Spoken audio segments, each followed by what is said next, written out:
አርዕስተ ዜና የኢኖቬሽን እና ቴክኖሎጂ ሚኒስቴር የ2018 በጀት ዓመት የሩብ ዓመት አፈጻጸሙ ዝቅተኛ ነው ተባለ። የኢሚግሬሽን እና ዜግነት አገልግሎት የሐሰተኛ ሰነድ መበራከት ችግር ሆኖብኛል አለ። ከውጭ ከሱዳን ኩርዱፋን ግዛት የተፈናቀሉ ሲቪሎች ወደ ዋና ከተማዋ ካርቱም እየተሰደዱ ነው ተባለ።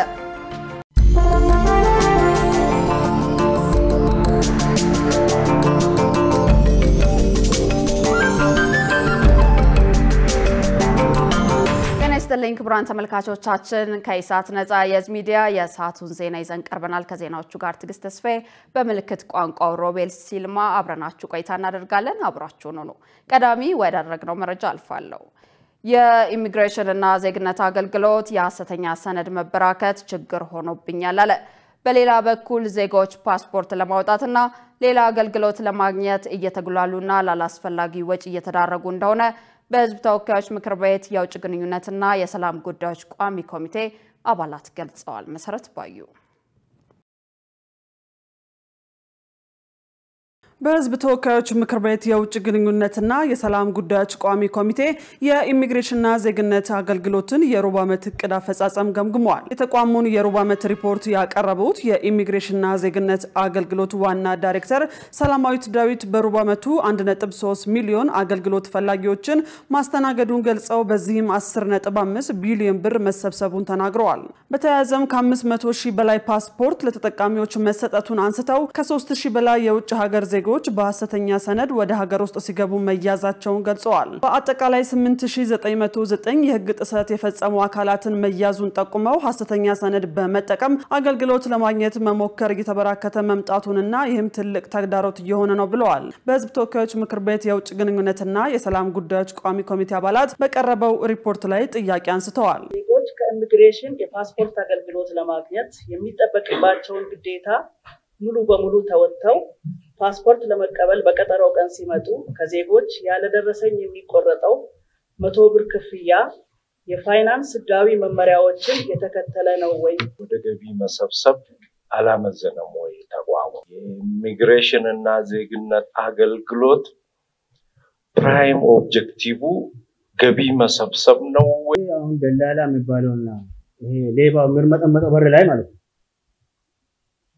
ከተቋሙ ሰራተኛ ጥቁና ውጪ ነው ወይ የሚለው ነገር መመለስ አለ። እዛ አካባቢ ያለው ደላላ በምንም አይነት ከመስሪያ ቤቱ ሰራተኛ ግንኙነት ውጪ አይደለም እዛ ጋር ቆሞ ያ ሁሉ ግርግር እየተደረገ ያለው። ስለዚህ መጀመሪያ መጥራት ያለበት ከስራው ጋር ስራውን እየሰራ ያለው መስሪያ ቤቱ ውስጥ ነው። ወደ ውጪ ከማየታችን በፊት ደላላ ያለው ቤት ውስጥ ህገወጦች እንዴት አድርገው ነው ሰርቨሩን በቀላሉ እነሱ አክሰስ ያደርጋሉ? ከዛው ውጪ ግን ዜጎች ኦንላይን አገልግሎት ለመጠቀም ሲሉ ምንም ኔትወርክ አይገኝም። ከቋሚ ኮሚቴው አባላት ለተነሱ ጥያቄዎችም የኢሚግሬሽንና ዜግነት አገልግሎት የሥራ ኃላፊዎች ምላሽና ማብራሪያ ሰጥተዋል። የፓስፖርት መሙላት በተለይ መሙላት የማይችሉ ሰዎች ደላላዎችና ሌሎች ሰዎች ጋር እንዳይወድቁ በአነስተኛ ገንዘብ በጣም ዝቅ ባለ ገንዘብ ኦንላይን አፕሊኬሽን እንዲሞሉላቸው እናደርጋለን። ፎቶኮፒ ቢፈልጉ ያንን አገልግሎት እንዲሰጧቸው እናደርጋለን። ስለዚህ ይሄ ማህበር ህጋዊ ነው። የሚያቀርባቸው አገልግሎቶች ሰርቪስ ቻርጅ ነው 100 ብር ማለት። ኢሚግሬሽን በኔቸሩ ተቋሙ ላይ በጣም ብዙ ኢንተረስቶች አሉት ከውስጥም ከሀገር ውጪም ማለት። በተደጋጋሚ የሳይበር ጥቃት የሚደረግበት የኛ ሲስተም ላይ ነው።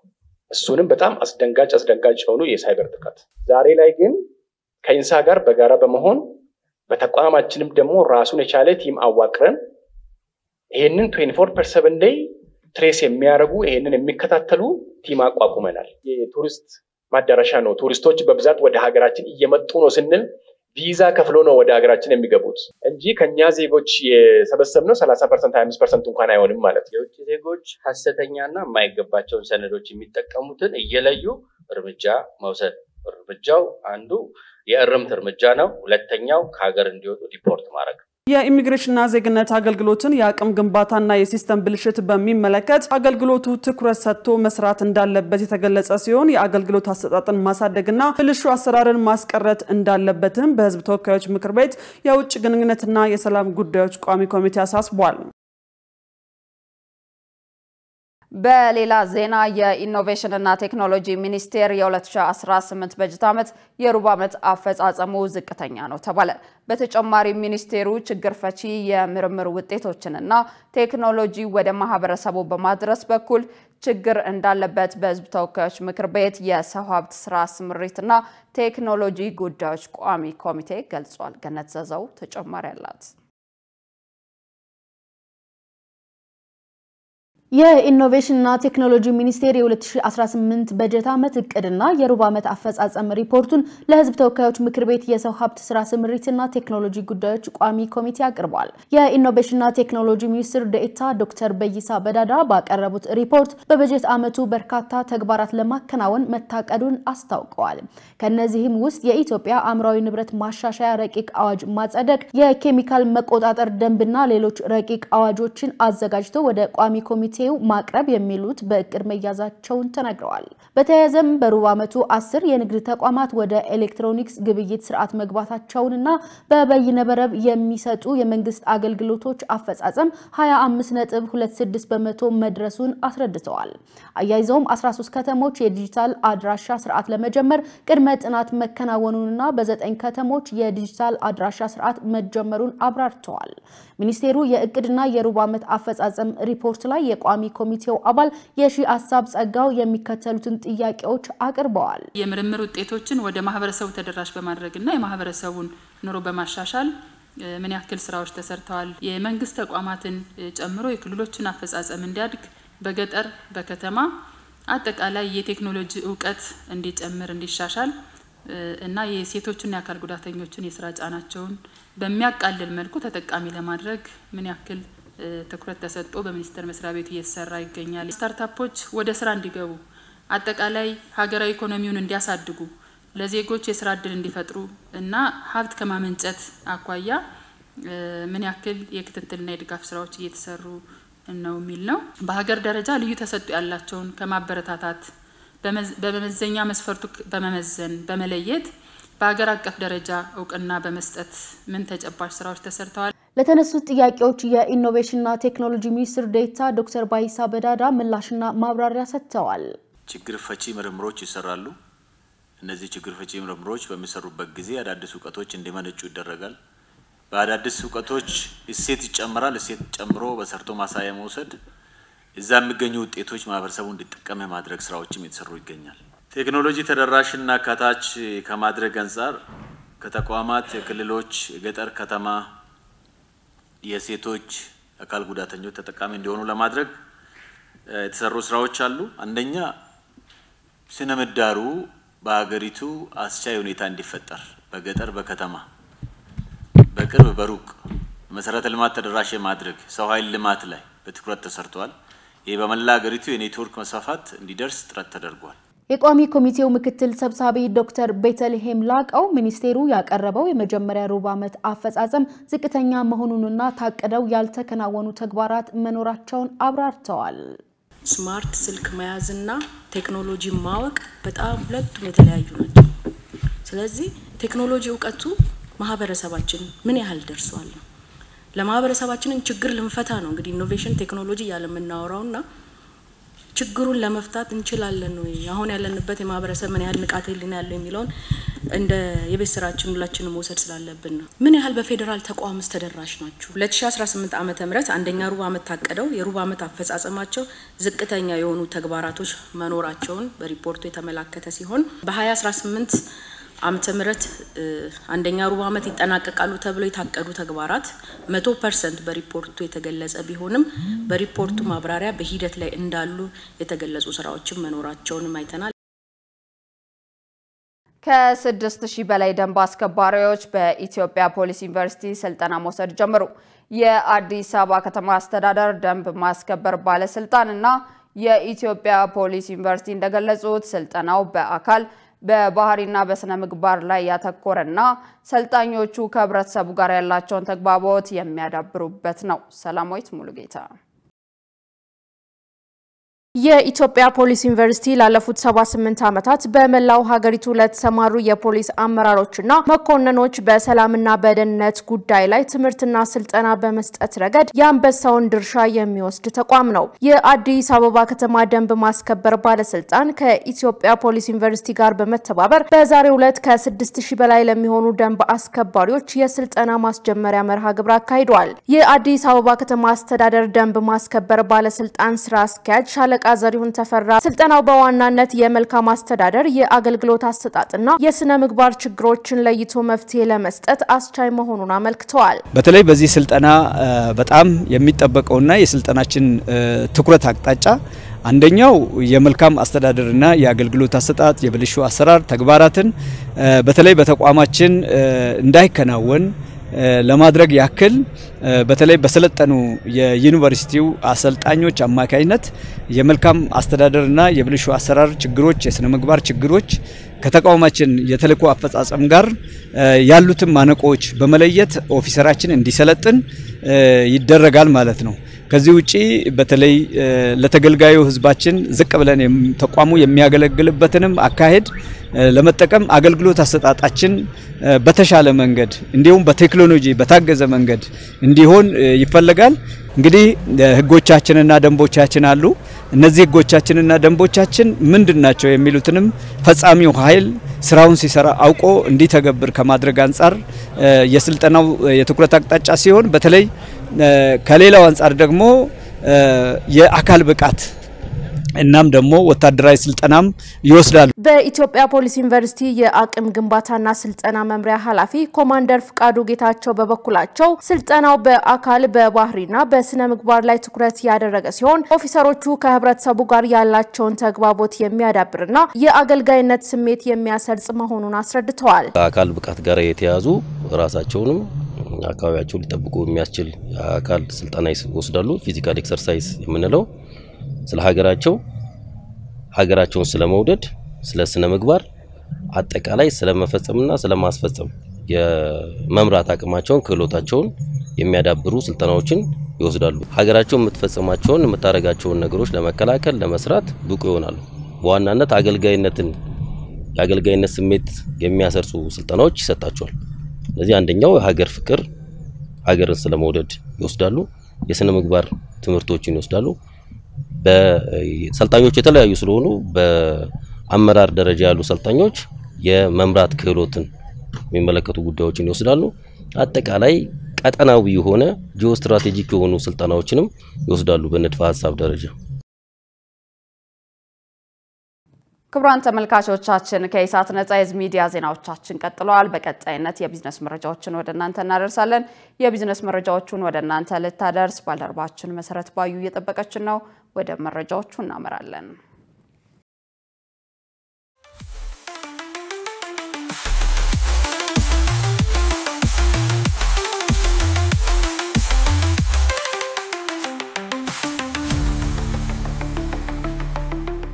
ሰላም ጤና ይስጥልን ውድ ተመልካቾቻችን ከኢሳት ነጻ የህዝብ ሚዲያ የዕለቱን የቢዝነስና የኢኮኖሚ ዜናዎች ይዤላችሁ ቀርቤያለሁ። ከዜናዎቹ ጋር መሰረት ባዩ ነኝ። አብራችሁን ቆዩ። ጣሊያን በኢትዮጵያ ያላትን የኢንቨስትመንት ተሳትፎ ለማሳደግ እየሰራች መሆኑ ታወቀ። ጣሊያን የቤቶችን ልማት ጨምሮ በኢትዮጵያ ያላትን የኢንቨስትመንት ተሳትፎ ለማሳደግ እየሰራች እንደምትገኝ በኢትዮጵያ የጣሊያን ኤምባሲ የንግድ ኮሚሽነር ክላውዲዮ ፓስኳሊቺ አስታውቀዋል። ኮሚሽነሩ ጣሊያንና ኢትዮጵያ ጠንካራ የሁለትዮሽ ግንኙነት ቢኖራቸውም የንግድ ትብብራቸው የሚፈልገውን ያህል እንዳላደገ ለኢዜአ አስረድተዋል። ጣሊያን ወደ ኢትዮጵያ የምትልካቸው ምርቶች እንዲሁም ቡናና ማዕድናትን ጨምሮ ከኢትዮጵያ የምታስገባቸው ስትራቴጂካዊ ምርቶች ለማሳደግ እቅድ መያዟ አመልክተዋል። ሁለቱ ሀገራት ያላቸውን የንግድ ግንኙነት ለማጎልበት የተከናወነ ያለው ስራ በጥሩ መንገድ ላይ ይገኛልም ብለዋል። ኢትዮጵያ በጣሊያን ግዙፍ የኢንቨስትመንት እቅድ ቅድሚያ ከተሰጣቸው ሀገራት መካከል አንዷ መሆኗን የገለጹት ኮሚሽነሩ ጣሊያን የኢንዱስትሪ ፓርኮችን ለማልማትና የጣሊያንም ኩባንያዎች በግላቸውና ከኢትዮጵያ ኩባንያዎች በሽርክና የሚሰሩበት እድል ለመፍጠር እየተሰራ እንደሚገኝ አመልክተዋል። ማህበረሰብ ተኮር የቤት ግንባታን ጨምሮ ሌሎች ኢኒሼቲቮች ላይ ውይይት እየተደረገ መሆኑንም ገልጸው ይህም በሽርክና ለመስራት ያለውን እድል የሚያመለክት እንደሆነ ገልጸዋል። የሁለቱን ሀገራት የንግድ ግንኙነት ለማሳደግ የሚያስችል እድል ከፊታችን አሉ ያሉት ኮሚሽነሩ አቅም ወደሚታይ ውጤት ለመቀየር በትኩረት መስራት እንደሚያስፈልግ አስገንዝበዋል። የገንዘብ ሚኒስቴር ከ15 ቢሊዮን ብር በላይ ከበጀት እቅድ ውጪ መሰብሰቡ በኦዲት ታወቀ። ይህም ማንኛውም የመንግስት ገንዘብ በእቅድ መያዝ አለበት የሚለውን መሰረታዊ የህግ መስፈርት ያልተከተለ መሆኑ ተገልጿል። የገንዘብ ሚኒስቴር በ2016 በጀት ዓመት ከፍተኛ መጠን ያለው የመንግስት ገንዘብ ከበጀት እቅድ ውጪ ሰብስቦ መገኘቱን የፌዴራል ዋና ኦዲተር ይፋ ባደረገው የተጠቃለለ ገቢና ወጪ የሂሳብ ኦዲት ሪፖርት ላይ መመልከቱን ካፒታል ጋዜጣ አስነብቧል። የኦዲት ግኝቱ እንደሚያሳየው ከተለያዩ ድርጅቶች የተሰበሰበው ከ15.1 ቢሊዮን ብር በላይ ገንዘብ በፋይናንስ አስተዳደር አዋጅ ቁጥር 648/2001 ክፍል 5 አንቀጽ 20 ንዑስ አንቀጽ 20 መሰረት በበጀት እቅድ ውስጥ ሳይካተት ቀርቷል። ይህ ድርጊት አዋጁን በቀጥታ የሚጣረስ ሲሆን ዓመታዊ በጀት ሲዘጋጅ የሚሰበሰብ ማንኛውም የመንግስት ገንዘብ በእቅድ መያዝ አለበት የሚለውን መሰረታዊ የህግ መስፈርት ያልተከተለ መሆኑ ተገልጿል። በነዳጅ ምርቶች ላይ የተጣለው አጠቃላይ 30 በመቶ ግብር በቀጣይ ወር ተግባራዊ እንደሚሆን ተገለጸ። የኢትዮጵያ መንግስት ለረጅም ጊዜ የዘለቀውን የነዳጅ ድጎማ ቀስ በቀስ ለማስወገድ ከሚወስዳቸው የኢኮኖሚ ማሻሻያዎች አንዱ የሆነው አዲስ የግብር አወቃቀር ከሚቀጥለው ወር ጀምሮ ተግባራዊ ሊሆን ነው። ይህ አዋጅ እርምጃ በነዳጅ ምርቶች ላይ 15 በመቶ ተጨማሪ እሴት ታክስ ወይንም ቫትና 15 በመቶ ኤክሳይዝ ታክስ ቀረጥን ያካተተ አጠቃላይ 30 በመቶ ታክስ መጣል ሲሆን የኢትዮጵያ ነዳጅ አቅራቢ ድርጅት ከአንድ ወር በኋላ ታክሱን መሰብሰብ ይጀምራል። በአዲሱ መመሪያ መሰረት ማንኛውም ነዳጅ አቅራቢ ድርጅት የተሰበሰበውን ግብር በሙሉ ለገቢዎች ሚኒስቴር ማስገባት ግዴታው ሲሆን መንግስት በዚህ እስከ ታህሳስ 2018 ዓ.ም ድረስ ለቤንዚንና ናፍጣ መሸጫ ዋጋ ሁሉም ህጋዊ የግብር መጠን ጨምሮ ሙሉ ወጪን የሚሸፍን ግብ ላይ ለመድረስ አቅዷል። የንግድና ቀጣናዊ ትስስር ሚኒስቴር መስከረም 2018 ዓ.ም አጋማሽ ላይ ባቀረቡት አጠቃላይ የዜጎች በጀት ውስጥ በተያዘው በጀት ዓመት ተግባራዊ የሚደረጉ የግብር አይነቶችን በዝርዝር አስቀምጠው እንደነበር ካፒታል ጋዜጣ አስነብቧል። ወደ ተመልካቾቻችን አሁን ደግሞ በለቱ በተመረጡ ባንኮች ያለውን የውጭ ምንዛሬ ዋጋና የብሔራዊ ባንክ የወርቅ ግብይት መረጃ ተከታትለን እንመለስ።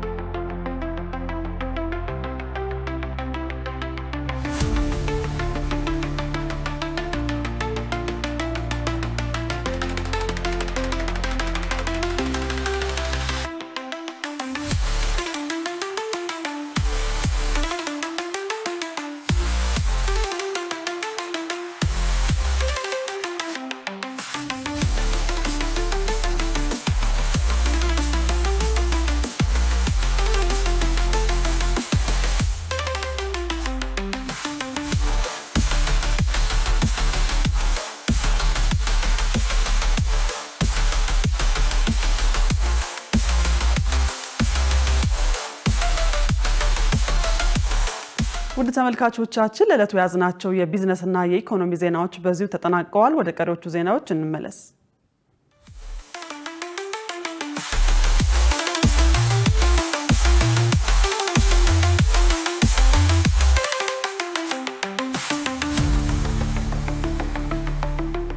ክቡራን ተመልካቾቻችን ከኢሳት ነፃ የህዝብ ሚዲያ አሁንም ዜናዎቻችን እንደቀጠሉ ናቸው። በቀጣይነት ወደ ውጭ ዘገባዎች አመራለሁ።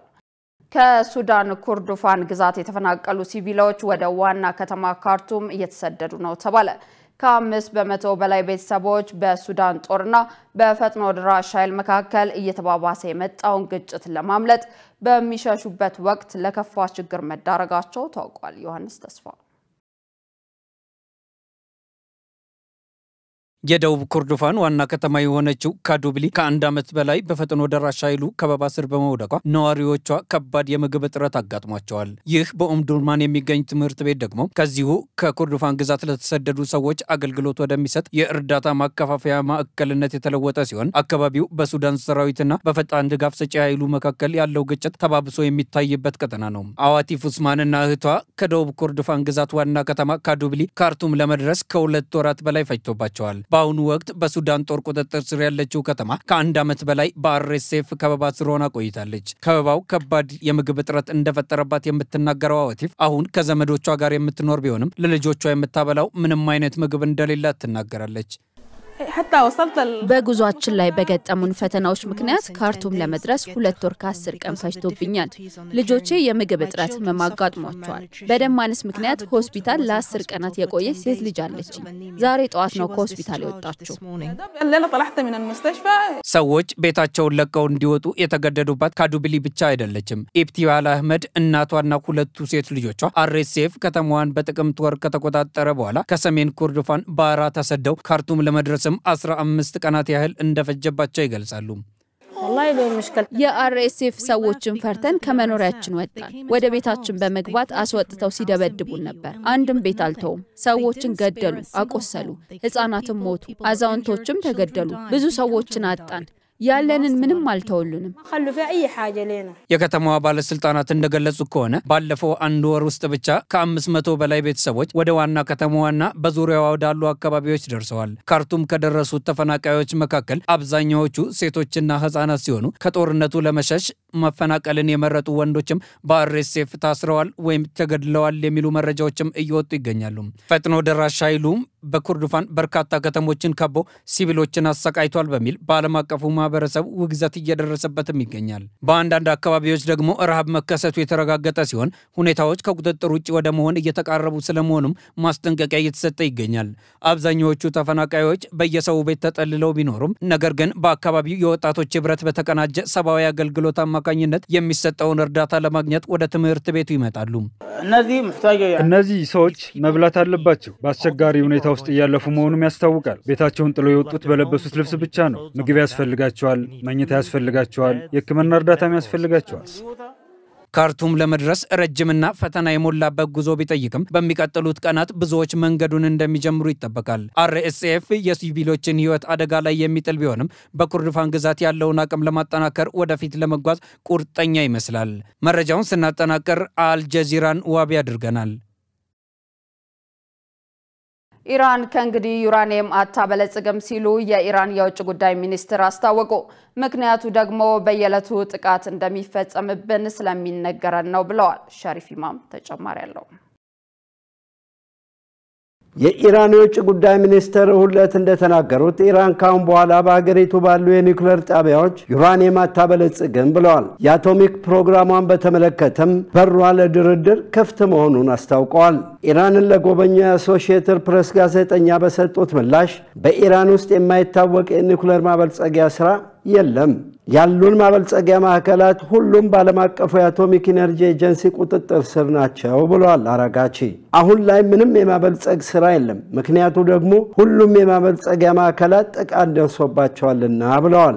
ኢራን ድርድሩን ከአሜሪካ ጋርም ሆነ ከሌሎች ጋር ለመቀጠል ምን ያህል ጊዜ ይፈጃል ተብሎ የተጠየቁት አራጋቺ እንዳሉት ኢራን የኒውክሌር ፕሮግራሟን በተመለከተ ያላት መልእክት ግልጽ ነው ብለዋል። ኢራን ለማበልጸግ ያላት መብት ኒውክሌርን ለሰላማዊ አገልግሎት መጠቀም ማበልጸግ የማይገፈፍ መብታችን ነው ብለዋል የውጭ ጉዳይ ሚኒስትሩ።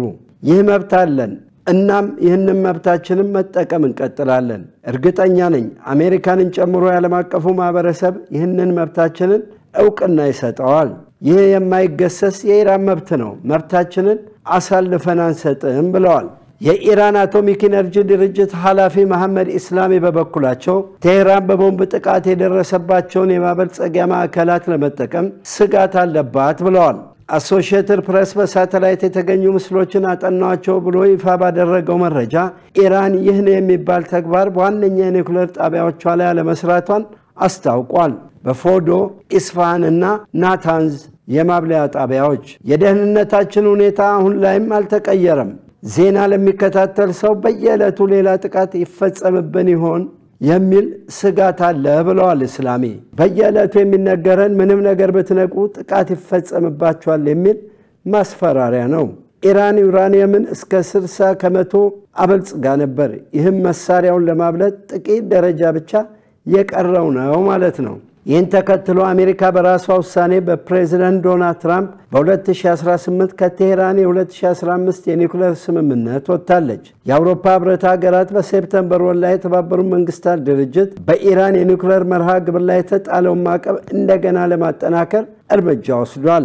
የዓለም አቀፉ የኒውክሌር ኢነርጂ ኤጀንሲ ቦርድ በዚህ ሳምንት ኢራን ከኤጀንሲው ጋር ሙሉ ለሙሉ ለመተባበር ያላትን ፈቃደኝነት በተመለከተ ተሰባስቦ ድምጽ ይሰጣል ተብሎ ይጠበቃል።